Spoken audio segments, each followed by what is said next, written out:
dear football freaks, and very welcome to the 12th episode of Talking K-Town, the podcast where we talk about K-Town.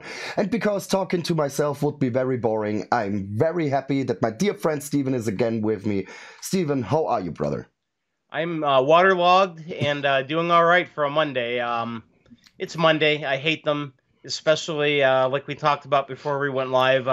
You have a Sunday fun day, and you have a little bit too much fun, and then you sleep good, but then you wake up the next day and you feel like shit. So that's kind of how I feel today. But I've got my second win now. Got to have a little bit of the hair of the dog here, and we'll keep going. We need to keep going, unfortunately. That's right. But after Monday, there is a Tuesday, and sooner or later, there will be Friday. And so and then you start all over again. Exactly. But you just said it, you're waterlogged. Is it the same problem as we have in Germany right now? Yeah, a lot of rain. A lot of rain. I woke up to it this morning, and I like to sleep with the window open during a storm because the rainfall, like, it's like a calming thing. Yeah. I know some people don't like thunderstorms. I like it. When I hear the rain hit the ground and you hear the thunder, and I got up this morning and it was like heaven just opened the faucet all the way up, and it was just a downpour. Whoa. And I have a really small umbrella. It's like a one-person one, but I'm a bigger guy, so not all of me gets underneath the umbrella. So oh shit. I opened the door to get in. My whole door got like soaked. I was trying to get the umbrella closed and get that in, and the ride to work was just like it was maybe 80 kilometers per hour for the speed. It was just because there's a lot of water on the road. It wasn't draining. I hydroplaned, which is when the water gets under your tire.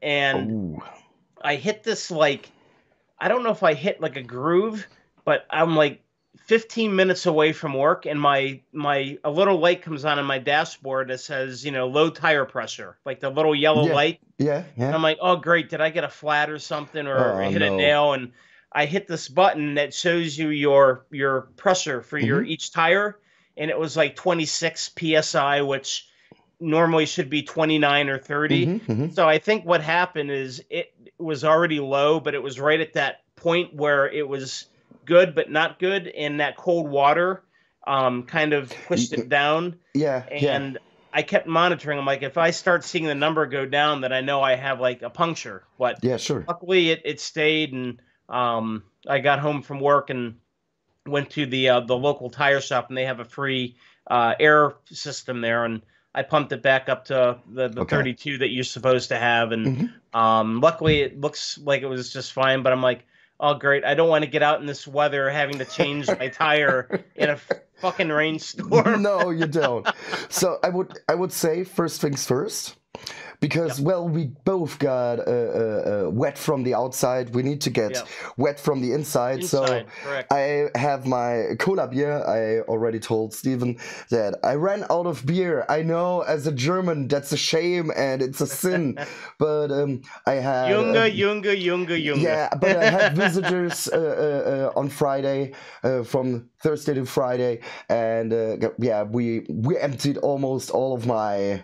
stuff here, so I have to look at my I have to restock again, but a beer is left, so cheers, buddy. There we go. Cheers.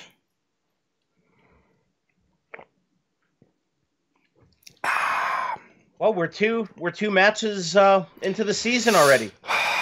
Yes. Not very good ones, but nope. But so. Before we are going to talk about the two games, I would love to hand out the bets for the upcoming season, and the teams which you can bet on for getting promoted. Okay. So on rank number 1, there is which team? Which team do you think is the biggest chances that they get promoted?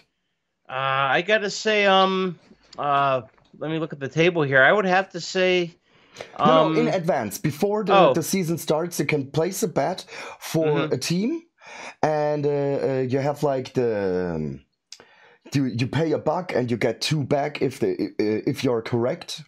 Oh, gotcha. You know what you mean? Yeah. Yeah. I would say Hertha would be no.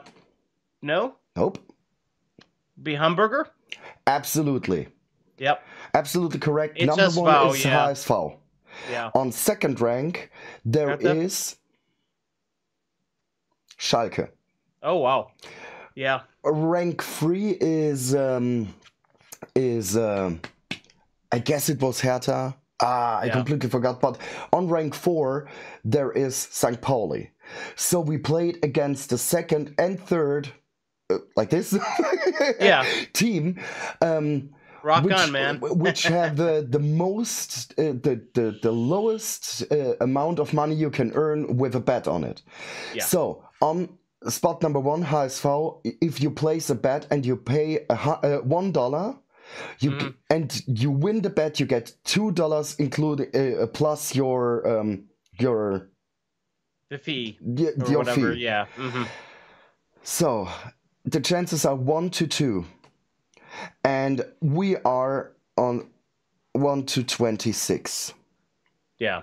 So we're not very good in this. Even though the last place, so 18 franc, is VfL Osnabrück. If you pay a buck, you get 51 when they get promoted. Okay. So just to make something straight in the beginning, that we handled two of the most ambitious and hardest to play teams on the top 5. You know what I mean? So, right off the bat. Right off the bat. You don't have any, we didn't have any kind of like warm-up matches where, you might play Van Wiesbaden or Elversberg, which we do have coming up, Elversberg. Yeah. In 2 weeks. Pretty soon. So no, next week. Next week. Next week. Yep. And then we also have a Pokalspiel. Yeah, but let's go through the stuff chronologically. Yeah, because I'm getting confused. Yeah. So first up, we played against St. Pauli. It was a home match. Yep. I was very happy. It was the 8th season straight where we had the opening match for our season at home. So this is a very huge favor. And it's something very important for me, because going back to your own stadium and celebrating your team. And I think it was absolutely fitting where the stadium was almost completely sold out, which was amazing. And we had that very beautiful choreography with the huge 1900s saying and 25 years of German championship. Yeah. And so that was extremely cool. But what are your thoughts on the game, brother? I was only able to watch some of the highlights. I didn't get to see the match live. Was not on ESPN Plus. Although I did watch yesterday's match live. It looked like we had some opportunities. We had a lot of possession. It just boiled down to not taking advantage of opportunities again. I'm looking at the stats here, and we had 47% possession. We only had 3 corners, so that tells me that we didn't really have like shots that would deflect behind the goal. So we either didn't have shots that were accurate, or it just the defense was that good. So we only had 10 shots, and 7 were off target, 3 were on target. An interesting stat here, though, is that our players were the 3 fastest players on the field that day were from Kaiserslautern. Yep. Aaron Opoku, Jan Elvedi, and Puchats were the top 3 in speed. So when I look at that gives me a little bit of hope that we're going to be able to push the ball this year. And with guys like Aka, who ended up scoring the only goal for us in that game. Yep. I'm really hopeful that after another couple weeks, when we've formed a little bit of chemistry because these guys just came here. You know, they haven't been with us a whole season yet, so it's going to take a little bit, and that's why I'm telling people don't freak out that we're, you know, no points in 2 matches. We played tough teams. Yes. Yesterday we played with 8 guys. 9. So or 9 guys, sorry. And it's going to take a little bit for these guys to learn each other's style of play, where they want the ball. You know, we've got some injuries too with Terrence Boyd was out for a little bit, and he came in yesterday. So before you think of saying, "Oh, the season's done, we're going to go down to the 3rd league," take a step back from the edge of the cliff and just relax. We're gonna get better, I think. Yes, and we played decent. I would definitely agree. But on the other hand, we also have to think about that in the first half of the last season, we lost twice. Now we lost twice in the first 2 games. And if you see at all the games in this year, we played like 19 times and 15 out of them we lost. Yeah. And if I'm correct me if I'm wrong, but this is something which is very, very scary for me. Yeah. But to say like the goal from St. Pauli, which led to the 0-1, was, if you ask me, it was a positioning problem of Lute. He was too far away from the goal, and they took advantage of this. It remembered me almost at the situation where we played against Freiburg, and we scored out of 40 meters because we just took advantage of the position of the keeper.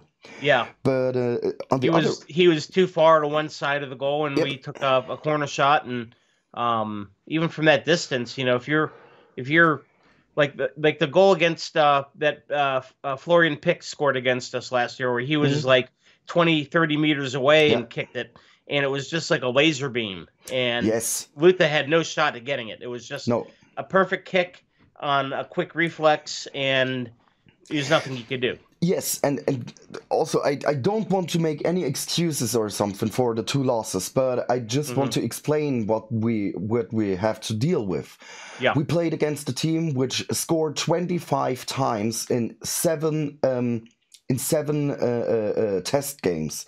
We lost against a team who just lost 2 games in the second half of the season, and if that table would have counted, they would have been on first rank with 7 points ahead. So we played an extremely good team, and I think Ake, whoever, Ake, when he came on the field, on the pitch, it took him 3 minutes to score.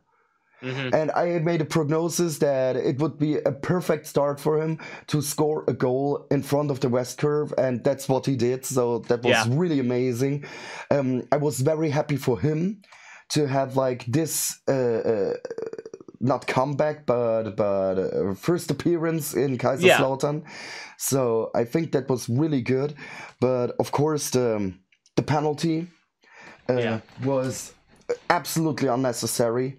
It was Rasche who fouled in the penalty area, and this was it was completely unnecessary. Completely. And I guess even though the stats didn't look so good, I think we played better than this, but I think the loss was deserved.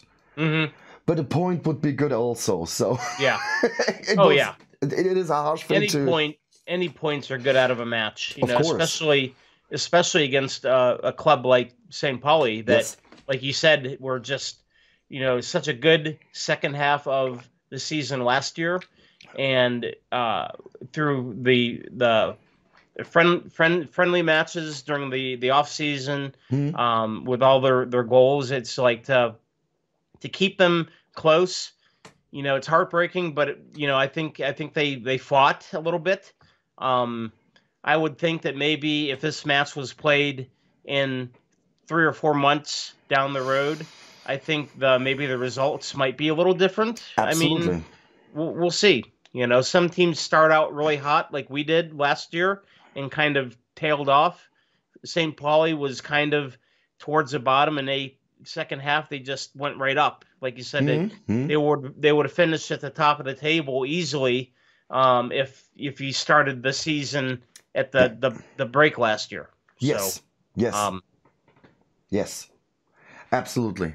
So, and yeah, but it's still so harsh to have the opening match on the Betzenberg in front of this huge crowd, and everybody goes nuts because, well, 3 minutes on the pitch, and it didn't pay off. And this is something which we have to deal with in the last half of the second half of the last season so many times. Like, really, like, this is it is so painful. And the most disturbing thing, and it is really disturbing, that we always have to run behind after they scored, and we have to start playing football, or we start playing football after we're behind. And this sucks so bad, because I think we can play way better than this, but we're not doing it. And we have players. Okay, let's make the step to the game against Schalke. Or do you want to say something to St. Pauli? One more. No, we're good. We're fine. I think we started so fucking good. Yeah. We had it was the 4th minute where we had the first huge chance. Yeah, and it was just a narrow miss. Yes. And then we had the second chance. Yeah. And the third chance. And Schalke wasn't on the pitch, if you ask me. They wasn't. They weren't. They nothing. And then they are at the danger zone one freaking time, and of course Terodde scores again. It is I guess it's the 4th team he's playing for and against us in the 9th game or something, and he scored, I think, 7 or 8 goals now. Always against us. It is completely nuts. But he's an extremely good attacker. Absolutely honest. He is now holding the record for the most goals in the second season for a football player. Wow. So that is amazing. That is a huge achievement. Oh, yeah. And I would love to see him in a K-Town dress jersey. Yeah. But still, after we were behind, we kept fighting so hard. And I don't want to how do you call it when you talk somebody down? Yeah. Like make them lower. Yeah. Schalke is a very harsh enemy on the pitch, but we played them so good that in my opinion, or my point of view, whatever, at least a draw to the halftime would be deserved. But 39th minute, Lute ran out of his box and just kicked that guy over, and it was a completely acceptable red card for me. Absolutely. Because he doesn't belong there, and I know that the defense wasn't very good in that situation. Zimmer just raised up his arm for offside.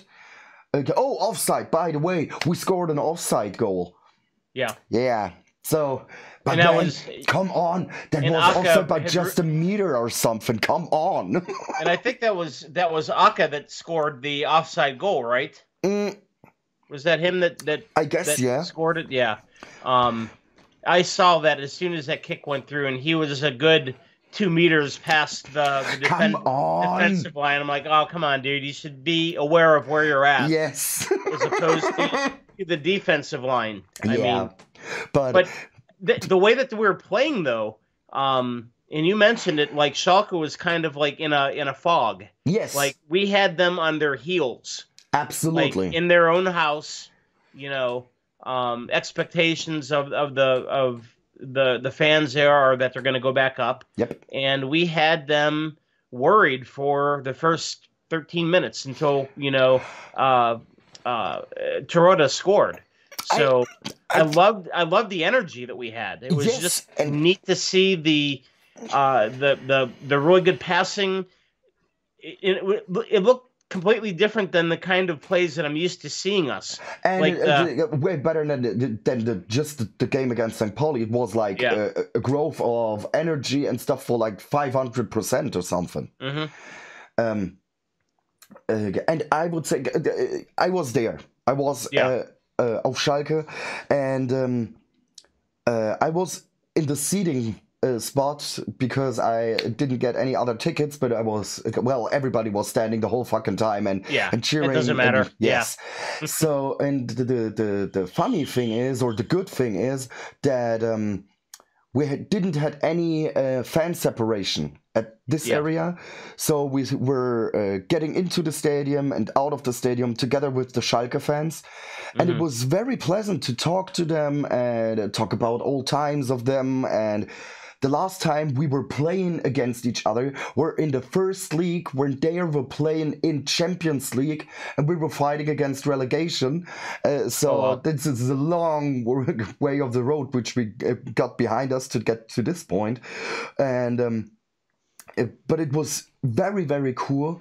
And after the game, and in the comment section of my YouTube video, so many Schalke fans say that the victory is lovely taken, but not deserved. Yeah. And because we had the start of the second half, and in the 57th minute, Boris Tomiak got the yellow-red card and also got off the pitch. So that sucked really hard. But and I didn't agree with that call either. I don't know if you saw it. It was like... It was 50-50, depending. Yeah, but if you're already have like yellow. The yellow card, you can't go into a tackle like this. Yeah. And so we were 2 guys down, and still we kept fighting, and still we had goal chances. Yeah. And still we kept them on their toes to handle the situation. And then they scored in the 70th minute. And still we kept fighting, and still we were running. I don't know how extremely fast your heartbeat were when Boyd were running towards the goal. Oh yeah, this is what I love to see. This is what I want to see when I look a K-Town game. It's not about it's okay if we lose. Yeah. I'm absolutely okay with that, but I want to see them fight. Way. Exactly. Yeah. And so in the 90th minute, they scored again, and a very extreme goal, to be honest. It was like a streak, and there is... the funny thing is that if you watch the highlights on YouTube, there is so many stuff missing. No kidding. I would consider myself like a passionate football fan, but I can be neutral if I need to be neutral. When I cut my clips, I always take care that every necessary situation is in this clip. Like, I don't care if the situation was for Schalke in this case or for Kaiserslautern. I show as good as I can that the real what really happened on the field gets shown.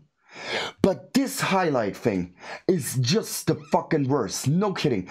The offside goal is not in it. Okay, I can understand that. But when the situation before the second goal were as follows. They got how do you call it when the keeper is kicking the ball into the field after it was behind the goal? Yeah, just a kickoff. A kickoff, kind of. Yeah. That's what we call it in American football. I don't know what I don't know either, but let's call it kickoff. Like I'd call it a goal kick. You know? Okay, goal kick. Yeah, way better. But that shouldn't be a goal kick. It needed to be a corner. Yeah. The last guy who touched the ball was a Schalke player.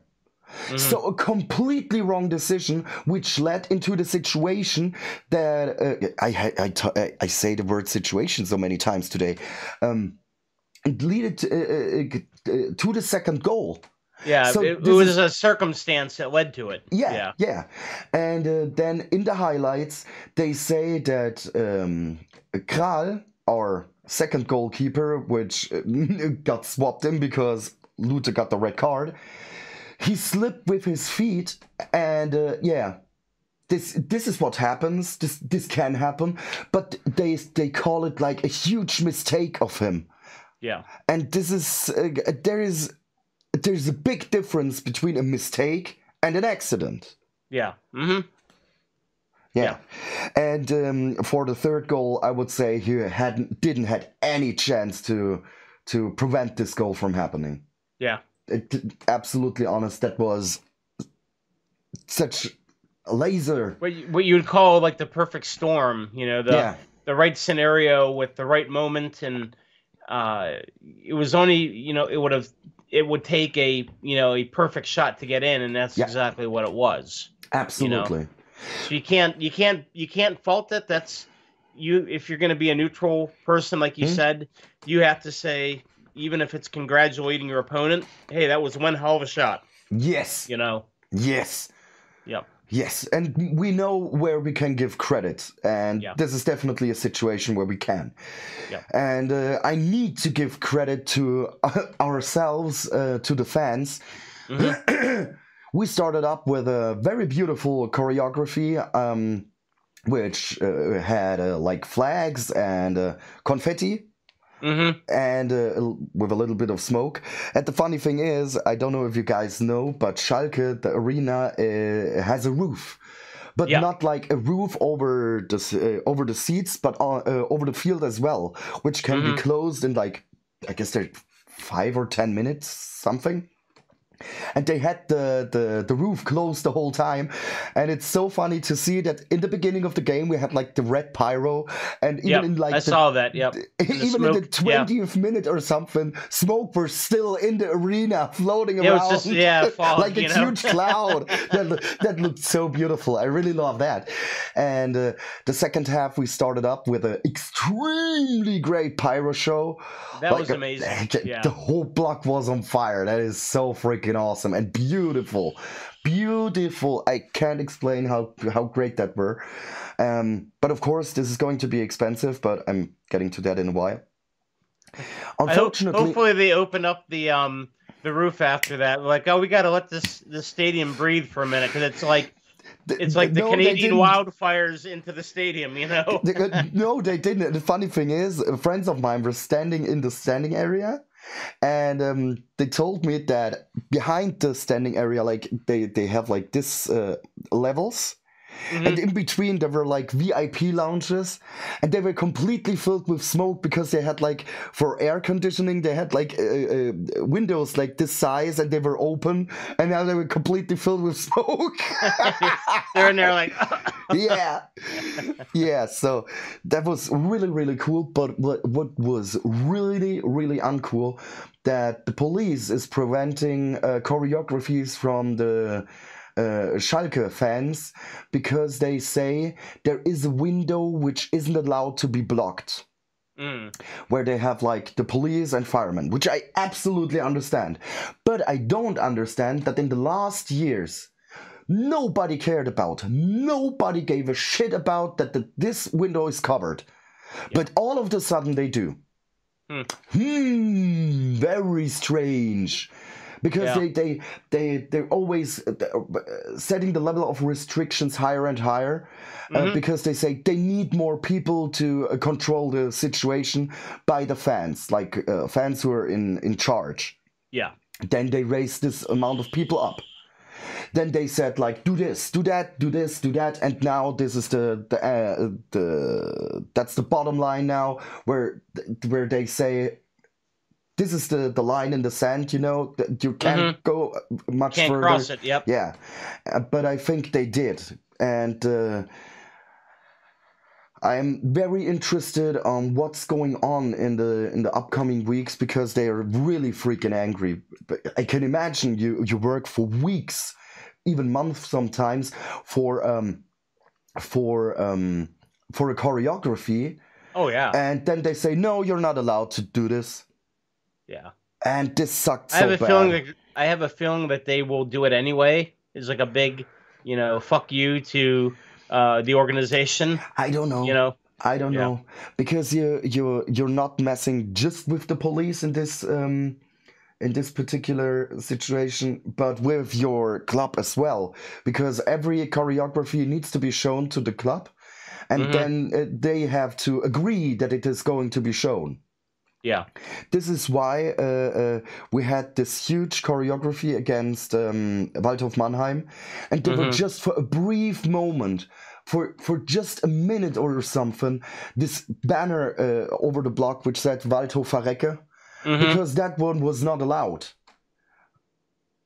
Yeah. Because that would be too harsh for the club.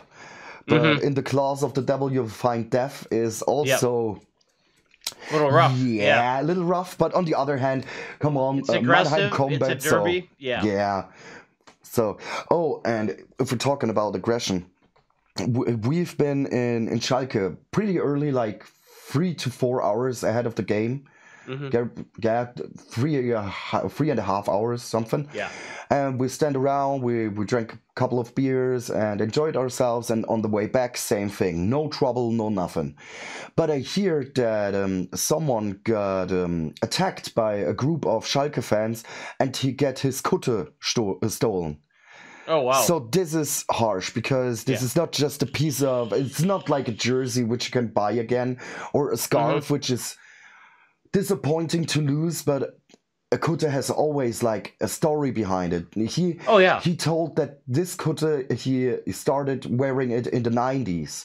So this thing is around about 30 years old, and now it's gone. So this sucks. It sucks so bad, and I don't know what the point of it is, because every time when some scene is showing some Kutte clothing, or even like the basic scarves which you can buy in a fan shop, it's always like, yeah, you're tough guys because you're stealing stuff from people which aren't from the scene, Yeah.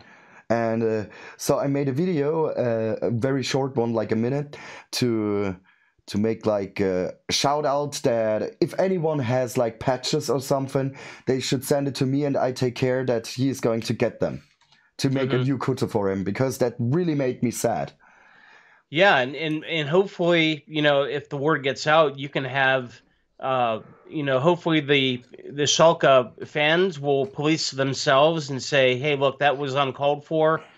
Find a way to get it back to this person.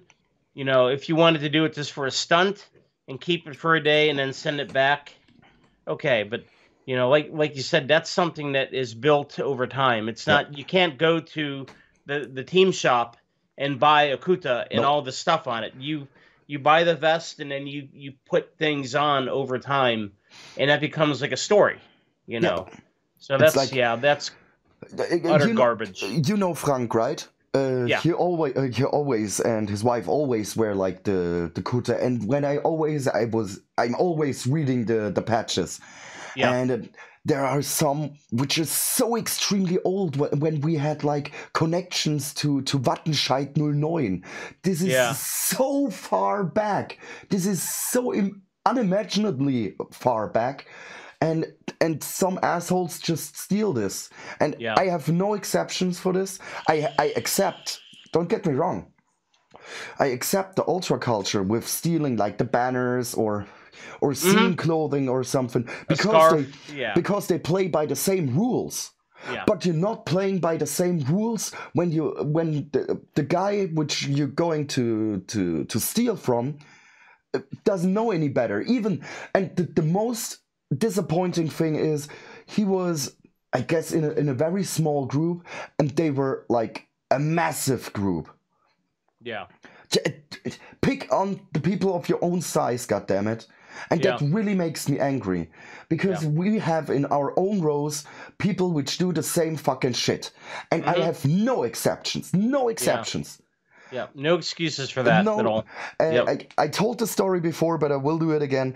Once we played against Bielefeld, and I was standing at the train station outside, and I don't know, talking to some friends, and they were like walking an old grandma, and she had like a Bielefeld scarf on, and a youngster was running and ripping the scarf off and kept running.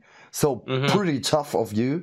And so an old school hooligan of us saw the situation, I say it again.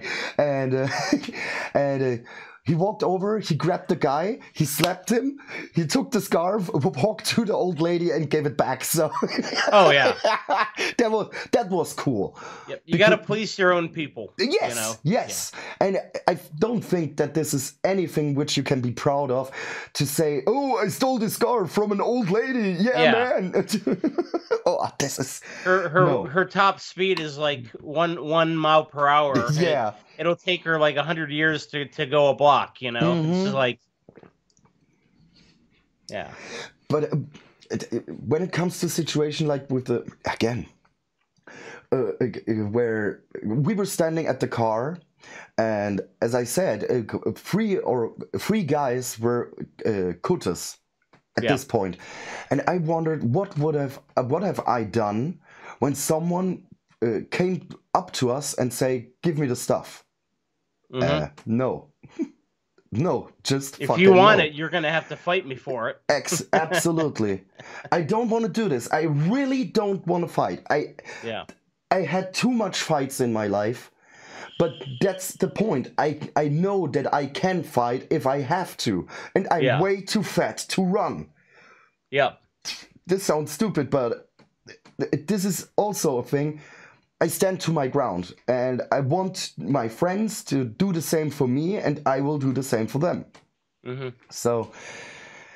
very unpleasant situation, and I really hope that it will work out, that he will have like a new cutter, and I wrote him a message, and he said like that the video already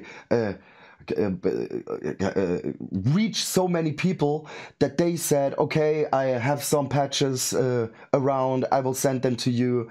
So this is very, very cool, and he thanked us so much for the support and stuff. For it is a very special occasion to have like your cutter stolen, and so many people are wanting to rebuild this. Yeah, and this is we don't have any bad blood with Schalke, right? Like our ultras are fine with theirs. I don't think that ultras get along with many other teams except the real friendship ones. Yeah, but it would be nice if our group would somehow open a dialogue with their ultra scene and say, look, this happened. I know you don't care about us. We don't care about you. But if you want to do the right thing, you know, somebody there knows somebody that did that. Yeah, you know? But I don't know if that would work out because, well, you have a face to lose, as we like to call it in German. Perhaps the video reaches, or even the posts on Facebook reaches the people who have stolen the cutter, and they will get back to their minds and say, okay, as you said, it was a stunt. We made this. We showed you that we could have taken it from you. We took it, but there you go. I think that would be honorable. Way more just honorable. Take it to a DHL packet station and put a address on there and send it off. There you go. Yep. That would show balls, if you ask me. Oh yeah. If you fuck something up, you fucked up. But if you try to make it as good as it could be afterwards, but to be absolutely honest, I guess that we will see the cutter at the home match. Yeah, unfortunately, and that will hurt because no, No. I when I was younger, so I would say like till I were 15 or something, I also had my own kutte, but then I got too old. It wasn't my style anymore. Yeah. I kept it around for a very, very, very long time.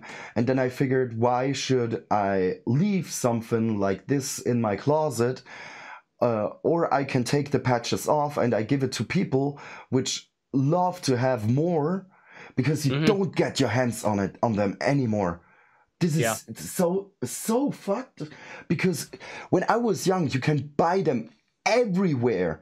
Like even on the stands where you can buy scarves before the games, they had patches and all this good stuff. Now not anymore. So I took them off and I gave it to a friend, which were just building his new.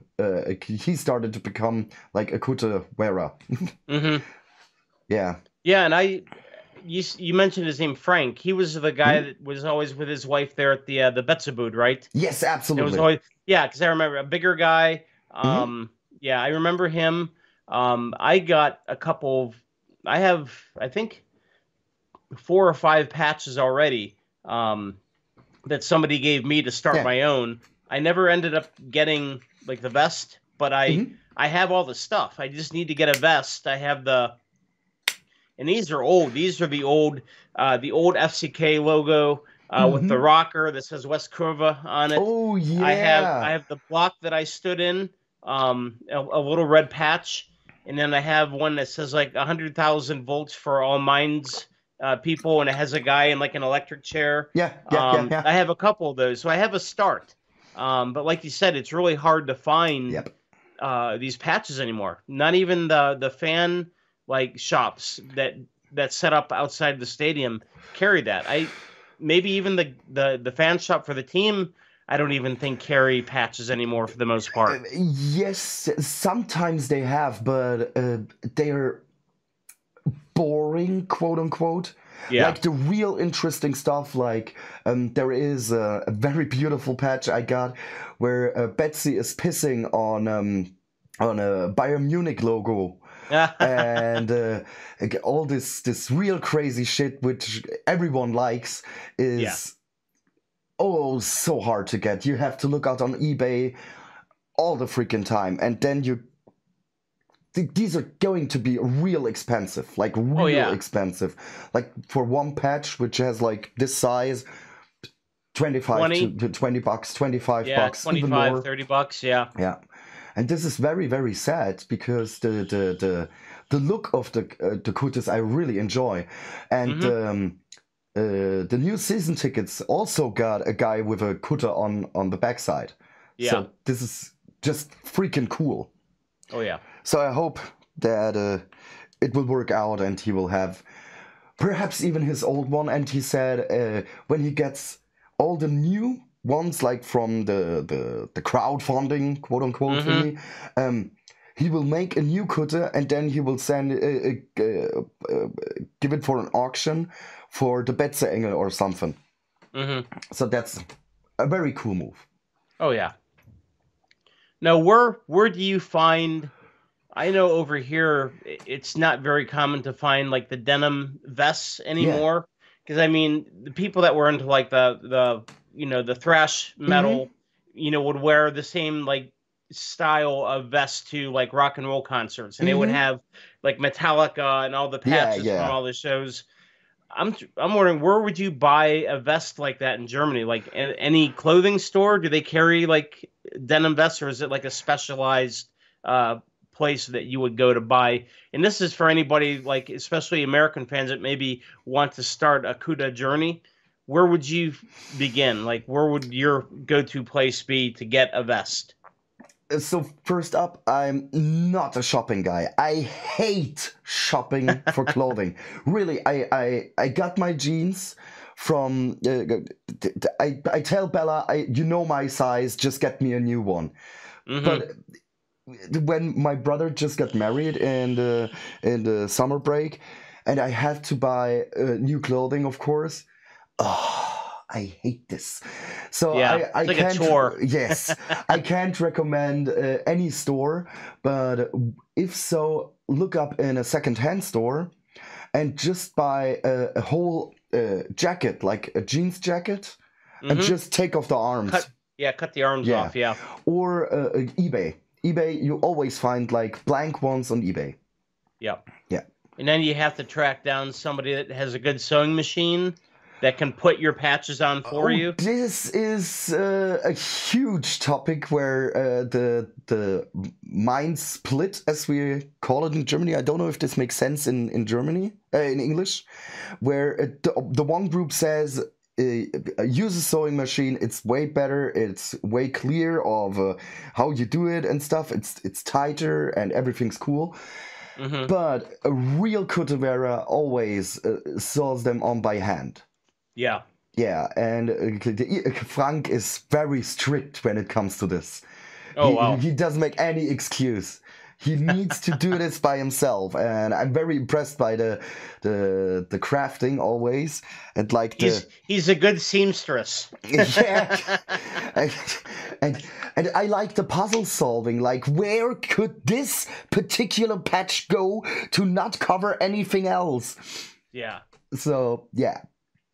Yeah, I've seen on that one Copa 90 story channel, and it was talking about HSV and the year that they finally got relegated, and they were interviewing, and this is an English spoken channel, and they were interviewing a guy who was an HSV fan, and his Kuta was so you couldn't see anything beneath the patches. You couldn't see any visible denim. Yeah, it had so many patches that were like, it's like a game of Tetris where you're trying to figure out how to put the different pieces together, and you didn't see one visible thing, and it was just over. He said he had over 300 patches. That is on awesome. This, and it's just like, wow, it's your creativity. Could it be that we're talking about the same guy who has like not just a vest, but it looks like more?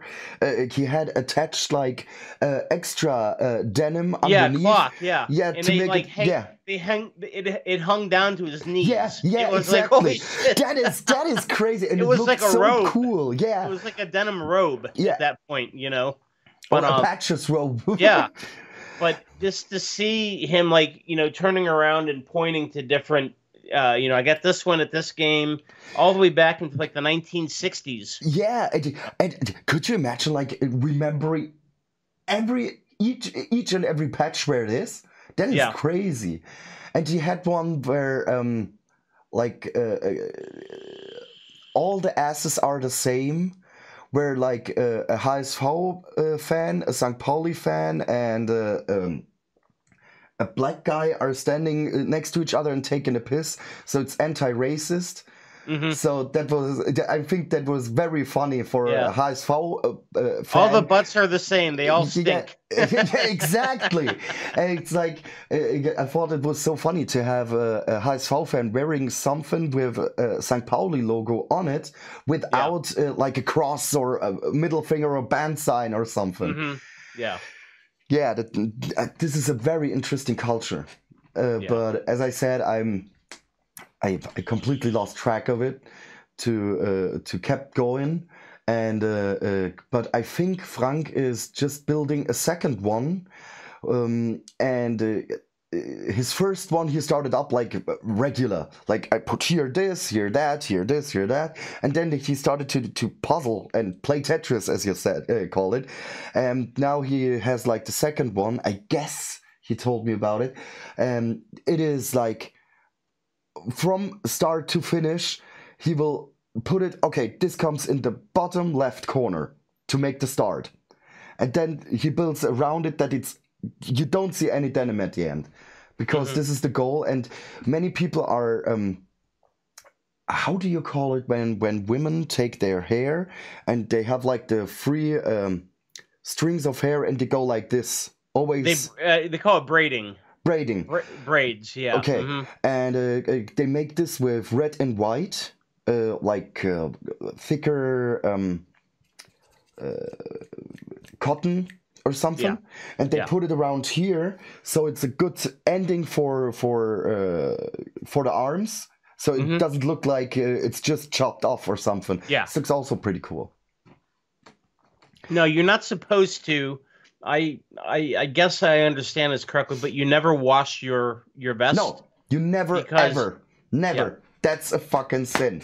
You're supposed to have all the smells, all the beer, the sweat, the rain, the blood, mustard from your bratwurst, everything stays on there. The reason why I'm laughing, because a friend of mine, okay, I can tell it's my fucking brother. He was my brother. He also had a Kutte, and we played the last game of the season. So it was the summer break upcoming, and he was really angry because we played so fucking bad, and he just took his Kutte and threw it under the bed, okay?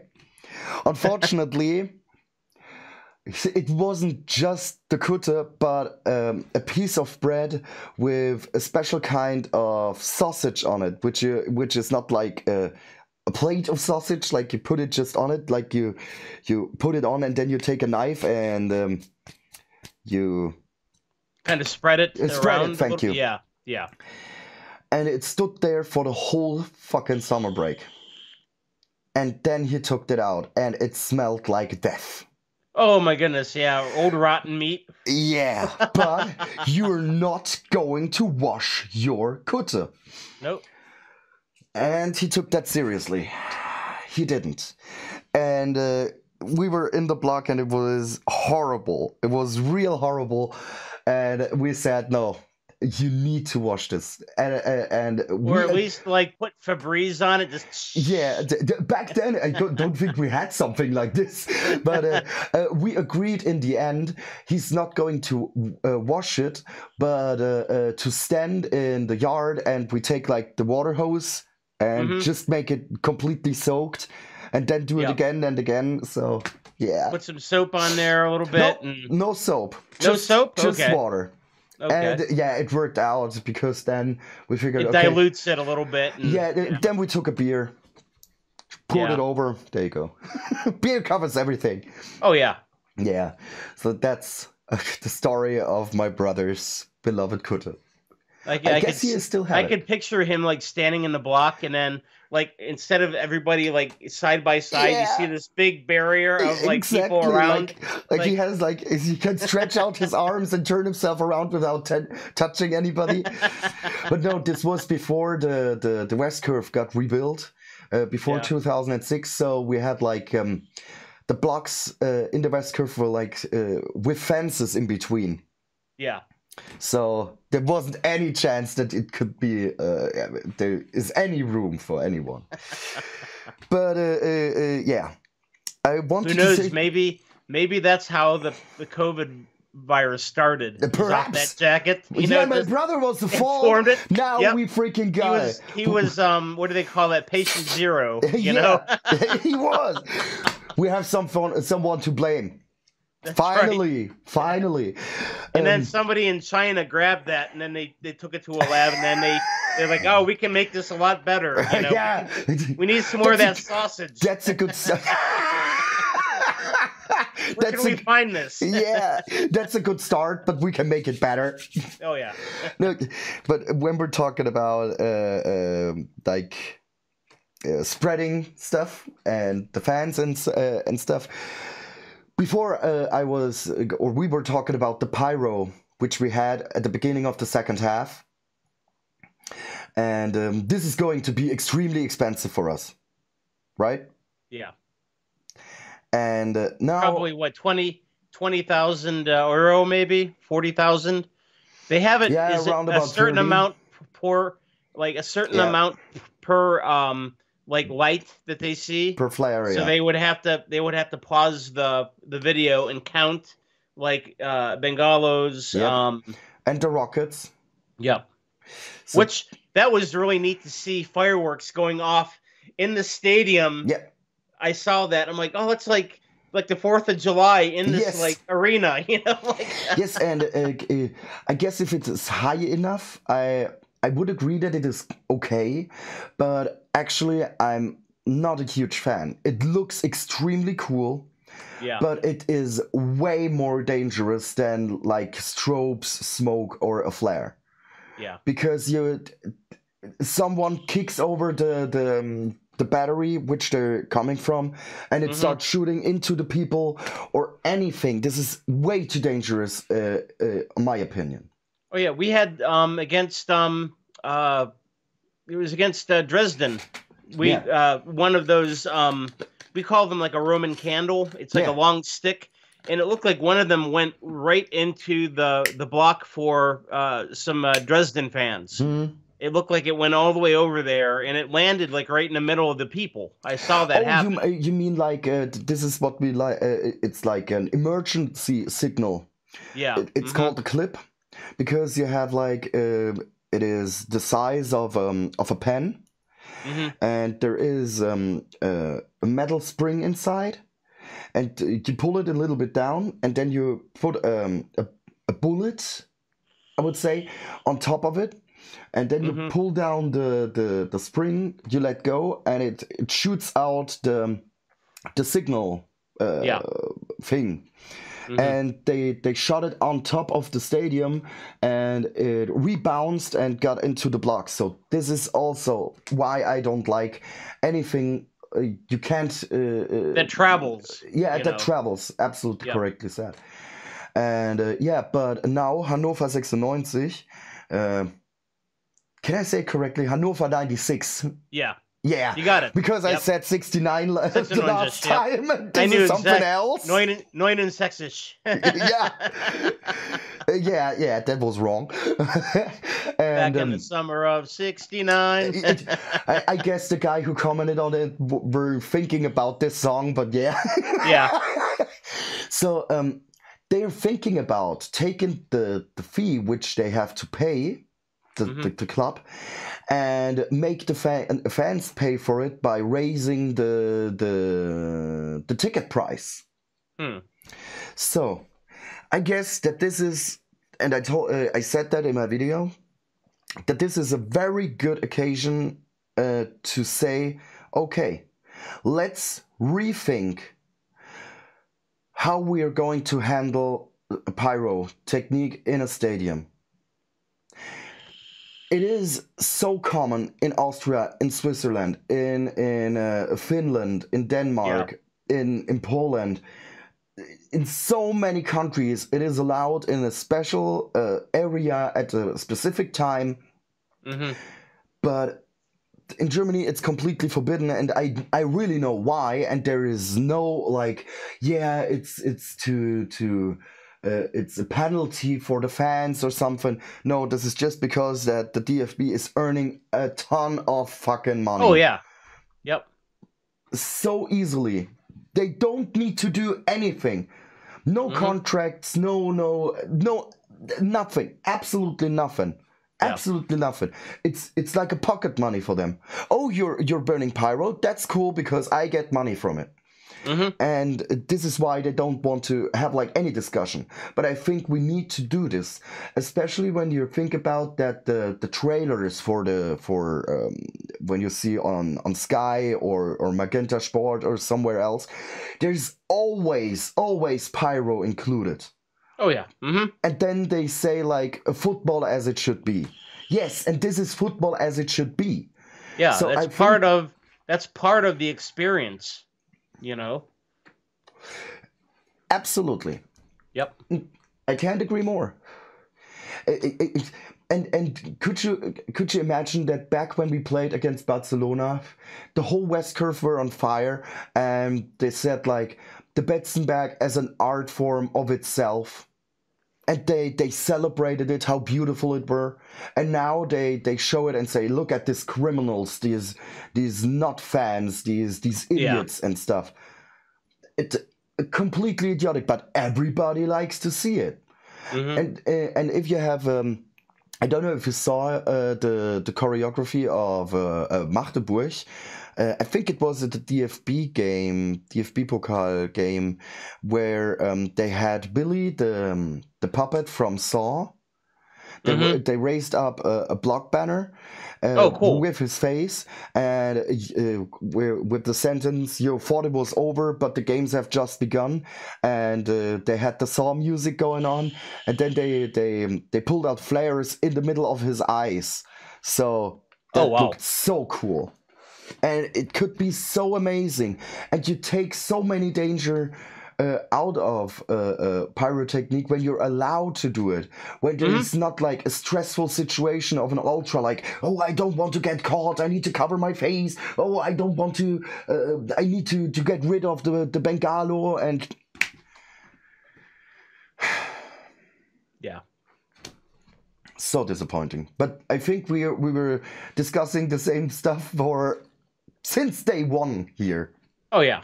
And we have a term for that in America. It's called the fun police.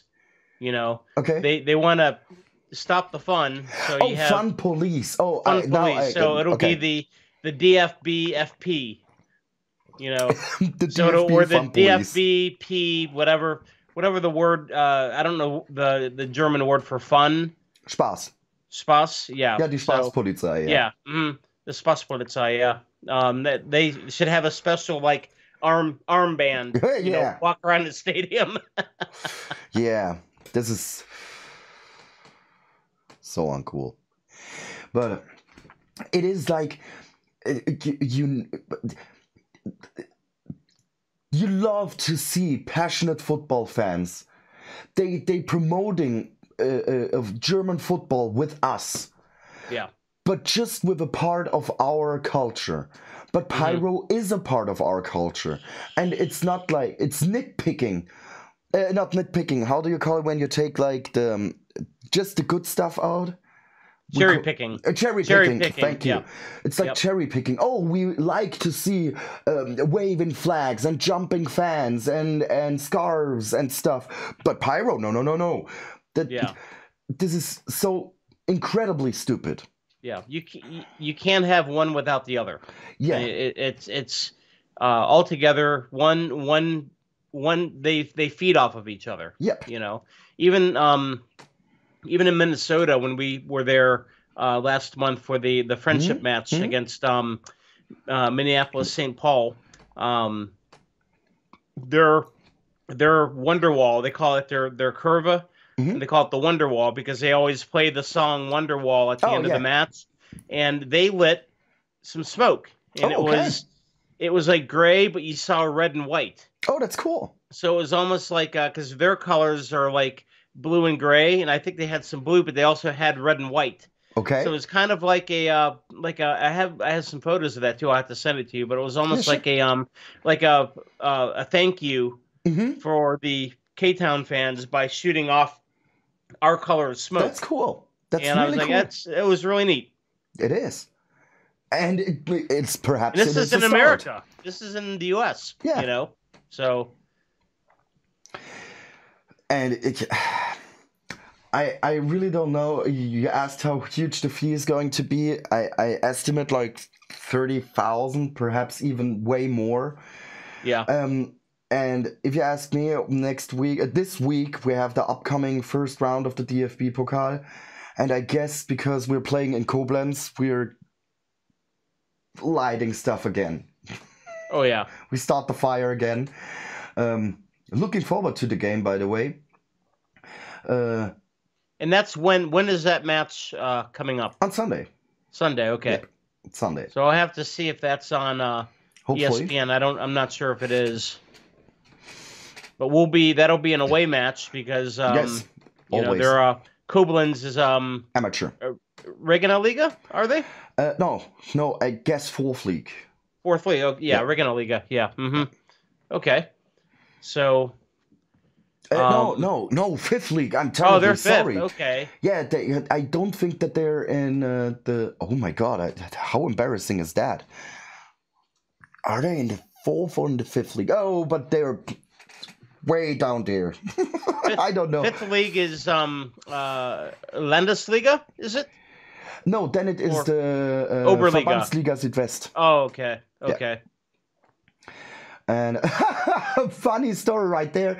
We played, our second team played against A team starting with N, I have no idea, and they won 2-0, and now the other team, the enemy team, is going to the sports court because in the 90th minute, a K-Town player got the yellow card, but unfortunately he already had a yellow card, and so that means he should have gotten the yellow-red card. Yellow-red, yeah. Yeah, and the game were like 3 minutes to go or something, and the result weren't changing at all, and they say like, okay, he needs to be off the pitch, so either we are going to win 2-0, or we have to make a rematch. For 3 minutes or the entire match? The entire match. And I was like, could you remember how many times we got screwed over by the referee when we were in the third league? Yeah. The DFB asked how much fucked do you want to be? Yes. Mm-hmm. That was our answer, because we were 4 years in the third league, and 3 years we have been on top one, on the first rank, and 1 year on the second rank of the most wrong decisions against us. Oh yeah. So especially that match, and this comes right to the top of my mind. The match against Mannheim. Yeah. Where we were down 2 players, and we still had a draw. Yeah. Like I always said that we could have had one guy, and it would have been Rob, and they still wouldn't have scored. No, absolutely impossible. That was a crazy game, absolutely. And but all of those penalties in that game were bullshit. Absolutely. I remember seeing them. They were one was wasn't it Redondo that got one of those red cards, and it was just for... Yes, it was Redondo, I guess. Oh my god, it's such a long time ago. Yeah. Ugh. It seems like forever ago when we were in that third league. Yes. But at least we have one good thing out of this weekend. Waldhof Mannheim lost 2-0 against 1860. Yeah. We were so cheering and happy. Yep. Oh, brother, I need to tell you. I was watching that match with my English friend of mine. Oh, okay. Yep. I need to tell you something, man. We were at the Rastplatz, truck stop, something. Yeah. To take something to eat, when we were on the way to Schalke. And on my way out, I had a cigarette. And I was standing there and smoking. And all of a sudden, a guy came over and asked, "Are you smoking for a hobby?" And I was looking at him. I was for like, a hobby? Yes. And I put my cigarette in an ashtray and said, "Yeah, I'm a hobby alcoholic, by the way, as well." And walked off to the car. And I told Frank about the situation. And then he said, "Yes, of course. You are smoking for a hobby. No one pays you for it." I have no idea what what's on this guy's mind. I have no clue what he wanted to ask me. That was so weird. And Bella said he was a weirdo even from the beginning when we arrived there, because he was standing outside and always talked to people for a couple of seconds. What? I don't know if he wanted to bomb. You should have told him what my friend told me one time, like, because I used to smoke as well. Mm-hmm. And some guy like walked up to him in public and says, "You shouldn't smoke. It's bad for you." And he's like, and my friend says, I'm not a smoker." And the guy's like, "What?" He's like, "Yeah, the cigarette is smoking. I'm just a sucker." That's true. That's true. Yep. I don't know if he wanted to bum a cigarette or something, but bro, honestly, when someone walks up to me and asks, "Hey, do you got a cigarette for me?" When I have some on me, I actually give them 2 or even 3, because if you're addicted to smoking, you need to have cigarettes, unfortunately. Oh, yeah. And for a guy who is smoking almost the whole time here, I'm very happy that I can say that I'm not a regular smoker. Yeah. I smoke when I'm at work, like 3 cigarettes a day. Mm-hmm. And then when I get back home, none. Not one. Not a single cigarette. Not one. When I've been... You're a social yes. smoker then. And especially when it comes to alcohol. Especially when you're drinking. Yeah, yes. Drinking and cigarettes go hand in hand. Absolutely. Yeah. I just saw a video because Bella asked that I should look for some pictures from 2020. And we were traveling around Germany, the northern Germany, because, well, Corona. Yeah. And my brother's fault, as we figured. And figured out. And we've been on tour, I guess, 2.5 weeks or something. And I didn't smoke a cigarette. Without any problem. I got back home. I got to my brother's place. Immediately took out my cigarettes and smoked Light one. it up. Yep. Completely dumb. And I know it's dumb. I know it's unhealthy. And I know it kills me. I know it burns money and shit. Yeah. But yeah. Football is killing me as well. Oh, yeah. The heart. Oh, yes. Oh, my God. I had so many heart attacks in my life, I guess. That's one thing about Cleveland is our sports fans here are always our teams usually win or lose at the last moment. In fact, the Cleveland Browns they were called the Cardiac Kids because they would have these last minute dramatic wins or the last minute losses, heart killing losses. And we're like, well, we're lucky that we have like some of the best hospitals in here. Because most of the fans go right from the stadium, they go to the hospital for a heart problem. Oh my God. Yep. Yeah, it can take years from your life being a football fan. But or I do it. sports I fan. do it gladly. Me too. Yep. But one last thing: have you heard already that we want to buy a player from the second team of Bayern Munich? No, I have not. He is 19 years old. He is a middle defense player, and he would be, I guess, the most expensive player, or the second most expensive player in our team when we buy him, and he will come to K-Town. So let's see if this. It's just a rumor so far, but Karlsruhe is on him as well. They want to buy him as well. But I would love to see him in a K-Town jersey rather than a Karlsruhe jersey. I wonder if he's got any ties to one city over the other, because I'm sure some players make that decision based on history. Like I grew up in the Rhineland-Pfalz, I would like to play for K-Town. Yep. I wonder if that would play into it at all. But I've not heard of this guy. But maybe would the transfer market have any kind of, or kicker have any kind of perhaps news? If not, Betze brennt. Always Betze brennt. Best page for news about K-Town. Yeah. And luckily, Google's Translate is doing a good job. Oh yeah. Well, let's see if he. We always need a good defender, and in fact, if he is a good goal scorer too, we'll take that. We need a lot of weapons. So yeah. How much would this salary be rumored to be?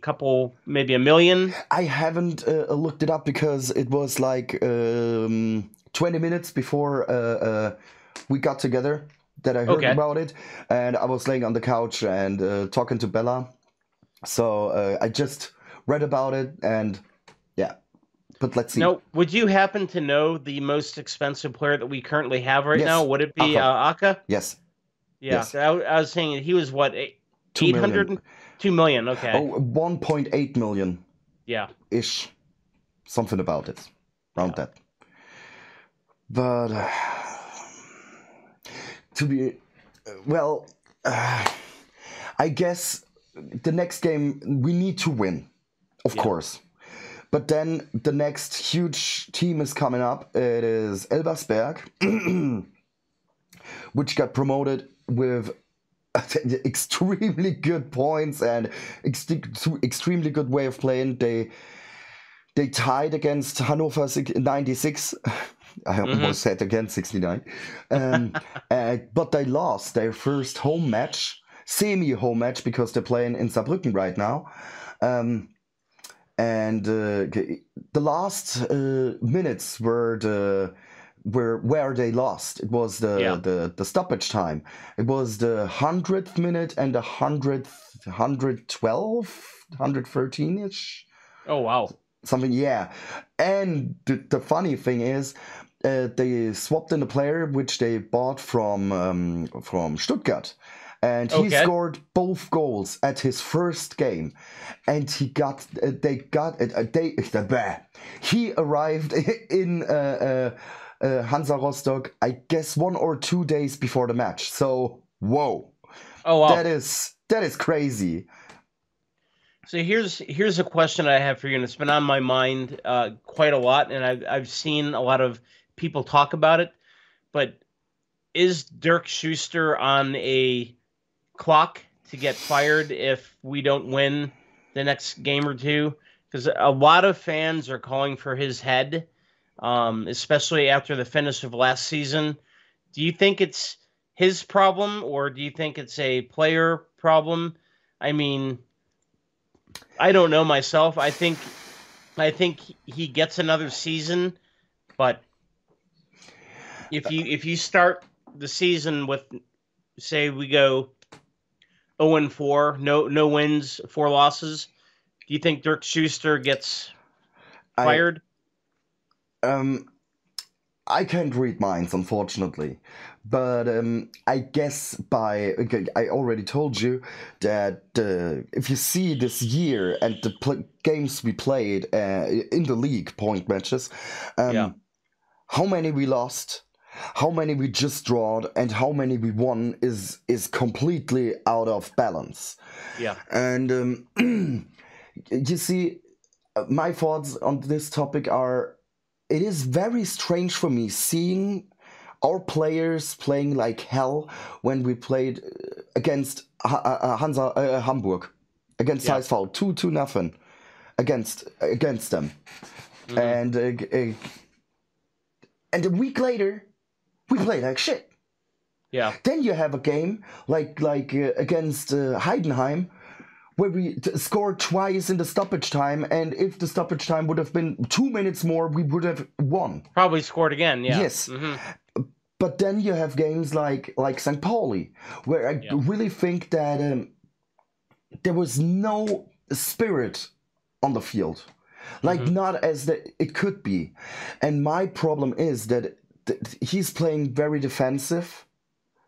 He's more keeping his eyes on the defense. That's what I'm trying to say. I can't see why, and no one could explain me why we play, we score, we draw against St. Pauli, and then he's taken Redondo off the field. Yeah, the guy who is making our game fast, the guy who is getting over the wing side to get like the high shots into the penalty area and stuff. No clue, no idea. And there are some players which I really don't think they belong in our team, in a meaning that they so many times they're in the starting 11 starting team from the beginning. Okay, I point the name. It is Solinsky. Yeah. I don't know. I already said this so many times. I guess he has like nudes of Schuster's wife, and he says he's saying, "You let me play, otherwise I put them on the internet or something." Oh wow! I don't know. I really called blackmail. Don't know. Yeah, and well, he's a learned defense player, and I guess that this is one reason why he is playing, keeping his eye more on the defense. Yeah. But honestly, it doesn't work out that good, and I guess that if we really unlucky and we get kicked out of the DFB Pokal and we lose the game against Elversberg, he's gone. Yeah. And here is the tougher question. Who do you replace him with? Absolutely. Yep. And this is where the shit hits the fan when it comes to this discussion, because the names which get dropped on Facebook and stuff are coaches like you can't afford them. You can't. You can't pay them. Yeah. Their salary is so extremely high, and I don't know what the expectations are, but the fans are not going to pay for them for him. But yeah. Could you imagine, like, there is a crowdfunding for the salary from, I don't know, Pep Guardiola, and all the friends from the West Curve are paying like $10 a month to pay him? I wouldn't put it past us to actually do that. I mean, yeah, me neither. I just thought about that idea. That's like one night out a month. $10, come on. Yeah, that's not even a night out. That's like starting the night out. Hours, yeah, a couple hours of a night. Yeah. But this is real tough, and I think his we call it like a wobbling chair. Like when you have a chair with 4 legs and one is lower, one is not as long as the others, and it's like wobbling, and it just takes a finger push to push you over. And this is the meaning behind this. Yeah. And I think, unfortunately, because I think he's a good guy, but sometimes I think his behavior in the how do you call it, press conference afterwards, when you have a game like this against Schalke, I don't want to see him like smiling and stuff, because we lost 3-0, and even though we played extremely good, but still, I want to see some anger, you know? Yeah. But yeah, I don't know. I really don't know. But it's like every sport. How long did it take for Antwerpen to get kicked out? Yeah. 4 games which weren't as good as the rest, and he got kicked out. Yeah. And now we have like a half of a season without any good, or some highlights we had, but in total it was a completely screwed up second half of the season. Yeah. And the starting of this season, even though we played tough teams, really tough teams, that doesn't. It just starts up where it ends, you know. And I was going to say, you know, it's true in football, and it's true in every sport, that when the team doesn't perform, it is always the trainer or the head coach that is the first guy to get the boot. Absolutely. And sometimes this sucks, but you have so many extremely good players individually. But many times I have the feeling that they're cooking their own soup also. We say this in Germany, they play by themselves, not as a team. But then you have games like Schalke, where you feel like this is coming from these guys are good. Yeah. And I'm so hoping that we're going to keep up this level of energy and passion. Yeah. And don't get me wrong, I know that many of our players are coming from the third league. But if you want to survive in the second league, unfortunately, someone has to get out of the wheel. Yeah. Or get left in the dust or whatever. Yeah. Because you can't. I don't want to have a situation, again this word, where we're in the 28th match day and still on a relegation place, rank, whatever. And this is real tough. And it's not going to be a very easy season, because the second year in the second division is always the worst. The hardest, because the first year you're running on emotions and in the pride of getting promotion, and teams aren't used to you. And you can kind of surprise a lot of teams. That's what we did the first half of last year when we were 6 points out of a promotion spot, and Yep. we were playing, and it's like I said a few times ago, I think we gave all of our effort in that first half. Yeah. And then, hey, we're only 6 points away from safety. And then they hit that, and it was like, all right, we're going to take our foot off the gas pedal and kind of just coast. Which I see, and which I don't get me wrong. I would love to see them keep up the energy, but it is harsh to keep up this good work from the first half of the season. But you can lose a couple of games. Well, that's okay, but not in not so many, and not in this way like we did. Yeah, and. I saw the game against St. Pauli, and it was like the same shit as we had on the last game against Düsseldorf. Of course, Boyd was missing and stuff, but still, that shouldn't be any excuse. Nope. And I think we made a good effort to make us stronger on the positions. Like we bought 2 attackers, which is very, very important. The middle field and even the defense, but man, they need to get stitched together immediately. Not in a week, not in 2 weeks, not in 3 weeks. Now, now.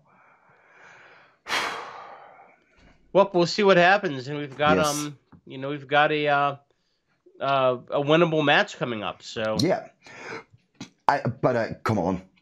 I don't want to be cocky or anything, but I guess we will beat Koblenz. But the Pokal has his own rules. Yep.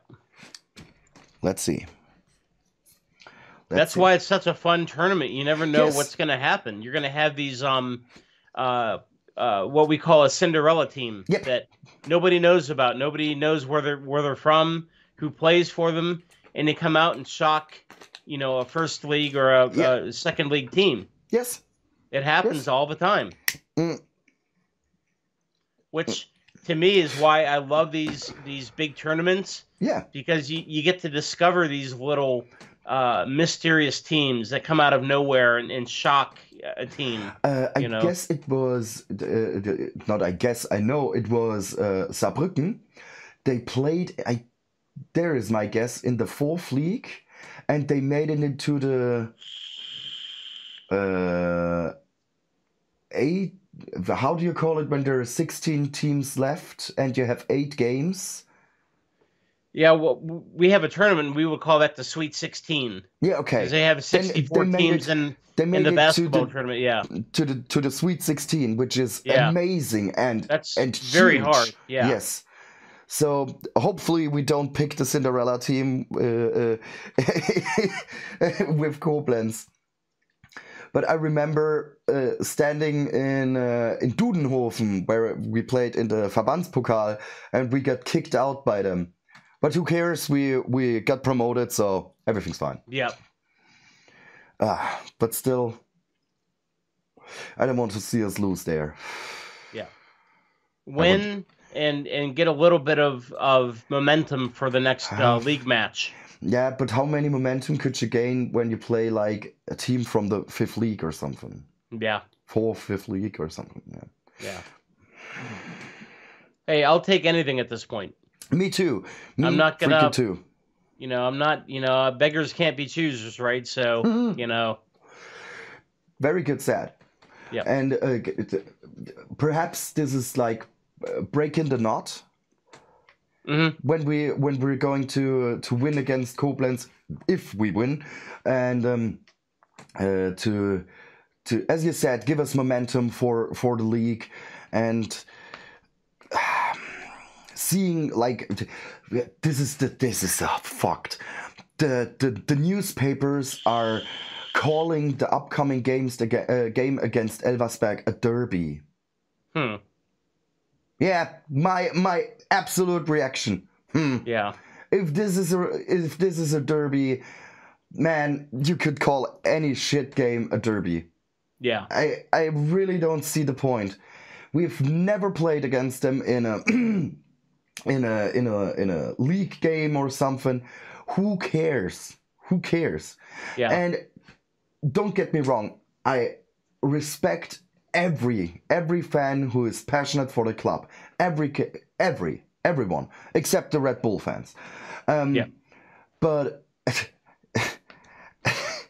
they don't have a scene. There is no derby, because the derby isn't just because they're next to each other. Yeah. It is a meaning. It takes a lot more to make a more. derby than that. Yeah. Yes. There has to be a history between the two clubs, and there isn't. You know, when was Elversberg formed? What year? Oh, they have been around for a long time. Like it's not like they got founded in the 2000s. They're pretty old, I guess. Okay. Yes. It is like a tradition club, as we both would call them. Yeah. And I think it's so funny that Saarbrücken made the huge effort. We are going to be up in the second league in 2 years, and then all of a sudden, like the small tiny Elversberg comes by and says, "Oh, hi Saarbrücken. Goodbye, Saarbrücken. We'll see you in a couple years." Yeah, have a good time there. Yeah. Well, I'm hoping that this year is the one that 1860 finally figures it out and moves up. Hopefully. That would be actually really neat. Absolutely. So, okay, my brother. I guess we talked about everything. Yep. We covered it all, I think. We covered it all. A little bit more. And a little bit more. Talking about the games, expected transfers, Kutten, Pryo, so many stuff again. Couple month-old sausage remnants on a vest. That was so disgusting, brother. I can't describe that smell. Very funny. Okay, brother. Then have a good day. Take care. Hopefully we will win on Sunday, and I hope it's on ESPN for you. Otherwise, I'm actually going to check that out right when I hang up here. I'm going to throw on the television for my dinner, and then see what ESPN's got coming up. Look that up. Otherwise, you will see some pictures from my video, because I will be in Koblenz. Awesome. Yeah. Okay, brother. Take care. It was a huge pleasure and always a huge honor for me that you take your time and we hang out together. It's always great. It is. I look forward to it every time, man. Me too. See you in 2 weeks. 2 weeks. 2 weeks. See you then, brother. Take care. All right. Good night. Prost.